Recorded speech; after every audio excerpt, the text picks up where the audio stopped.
الحمدللہ وحدہ والصلاة والسلام علی من لا نبی بعدہ اما بعد فاعوذ باللہ من الشیطان الرجیم بسم اللہ الرحمن الرحیم۔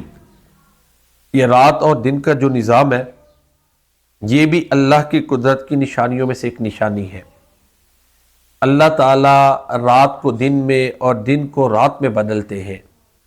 پھر اس نظام کے ساتھ اس زمین پر موجود بہت سی چیزوں کی زندگی کا دار و مدار ہے۔ چنانچہ سورۃ النور میں اللہ تعالیٰ فرماتے ہیں یقلب اللہ اللیل والنہار ان فی ذلک لعبرۃ لأولی الابصار۔ اللہ تعالیٰ رات اور دن کو پلٹتے ہیں، بے شک اس میں بصارت والوں کے لیے یقیناً عبرت ہے۔ تو یہ رات اور دن کا بدلنا،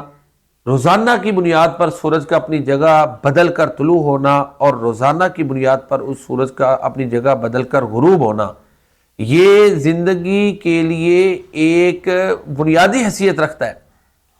اور اس کا فائدہ یہ ہوتا ہے کہ جب سورج روزانہ کی بنیاد پہ طلوع ہوتا ہے، غروب ہوتا ہے اور جگہ بدلتا ہے، تو اس میں یہ ہوتا ہے کہ بہت سی ایسی چیزوں کو جن پر سورج کی روشنی نہیں پڑتی، جگہ بدل کر طلوع ہونے اور غروب ہونے سے سورج کی روشنی ان پر پڑتی ہے، اور اس طرح ان کی زندگی کا جو ہے نا وہ بقا ممکن ہوتا ہے۔ تو یہ رات اور دن کا جو نظام ہے اس میں بہت سی حکمتیں اور قدرتیں ہیں، انسان غور کرے تو اس کو صحیح معنوں میں سمجھ آتی ہے۔ چنانچہ اللہ تعالیٰ سورہ آل عمران میں فرماتے ہیں ان فی خلق السماوات والارض واختلاف اللیل والنہار لآیات لأولی الالباب۔ بے شک آسمانوں اور زمین کی پیدائش میں، رات اور دن کے آنے جانے میں عقل والوں کے لیے یقیناً نشانیاں ہیں۔ الذین یذکرون اللہ قیاما وقعودا وعلی جنوبہم، جو اپنے رب کو، اللہ کو بیٹھ کر، کھڑے ہو کر، لیٹ کر یاد کرتے ہیں۔ وَيَتَفَكَّرُونَ فِي خَلْقِ السَّمَاوَاتِ وَالْأَرْضِ، آسمانوں اور زمین کی پیدائش میں وہ تفکر کرتے ہیں اور نتیجہ یہ نکالتے ہیں ربنا ما خلقت ھذا باطلا، اے ہمارے رب تو نے اسے بے مقصد، فضول اور باطل پیدا نہیں کیا۔